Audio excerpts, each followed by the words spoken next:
made this statement, and someone on social media attacked me because I made it a couple of days ago here, but I'm going to say it again. So bring it on, whoever you are. That's the energy we're here for. So what I said was that a lot of our systems, and it doesn't matter what country you're in, they were based on and created on bad values. And they were systems created for a particular population and created to exclude other people.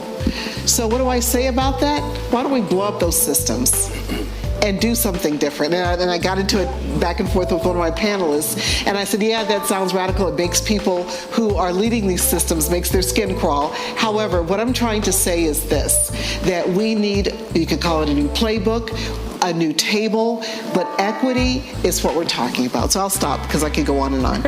I wonder, that's not controversial at all. The only person who would find an issue with that statement is because they're invested in, or they benefit from that exclusion of other people, right? Mm-hmm. So it should not be something that controversial, at least not in my books. Well, I was called a left-wing something. Though she may not like it, the only accurate way to describe the vision that United Way CEO Angela Williams just described is left-wing Marxism. Karl Marx, the father of socialism, believed that every society is divided into oppressors and their victims. This is what Angela Williams means when she says that the systems of government in every country were created to benefit some people and exclude others. When she mentioned blowing up those systems with radical change, she's describing a Marxist revolution. Marxists believe that a radical revolution is the only way that free market societies, which they believe are the source of oppression, can be replaced with their socialist utopian system of government, which they refer to as equity. When this moderator mentions that the only people who are opposed to Angela's Marxist equity agenda are people who benefit from the exclusion of other people, he's describing the Marxist principle of a class struggle. In Marxism, a class struggle is the continuing fight between the capitalist class, viewed as the oppressors, and the working class, seen as the victims, who are at war for political and economic power. However, class struggle hasn't resulted in a Marxist revolution here in the U.S. because our system of government provides an equal opportunity for everyone to succeed.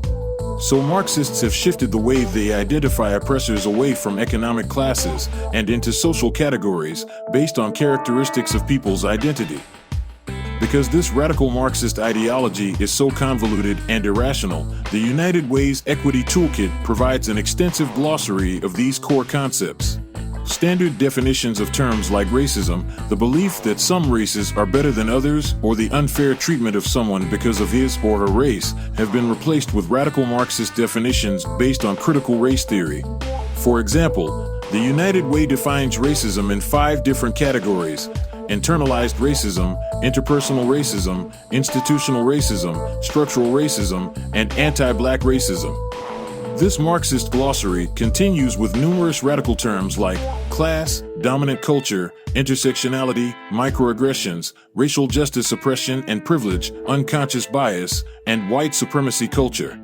The sources for this glossary reads like a who's who of radical Marxist organizations that include the Annie E. Casey Foundation's 7 Steps to Embrace Race Equity, the University of Southern California Center for Equity-Mindedness, Race Forward, the Kirwan Institute for the Study of Race and Ethnicity, the People's Institute for Survival and Beyond, ClassMatters.org, now rebranded as Class Action, and Kimberly Crenshaw, the Columbia Law School professor who coined the term intersectionality. Ultimately, the goal of re-educating United Way staff, board members, and the agencies they fund is to cultivate their equity-mindedness until they are race-conscious. That's the neo-Marxist version of class consciousness, being actively aware of one's common status with others in a particular economic or social level of society.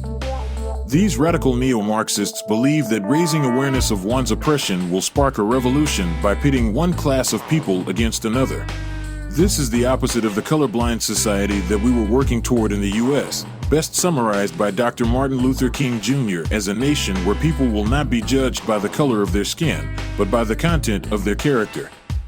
But unlike Dr. King's dream for a nation that lives out the true meaning of its creed that all men are created equal, the United Way has a nightmarish agenda of pushing the U.S. from a colorblind society to one that is race-conscious and equity-focused.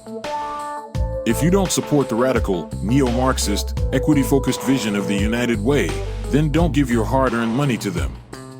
Kindly refuse to participate in United Way fundraisers at your workplace, even if they coerce you with prizes, food, or other incentives.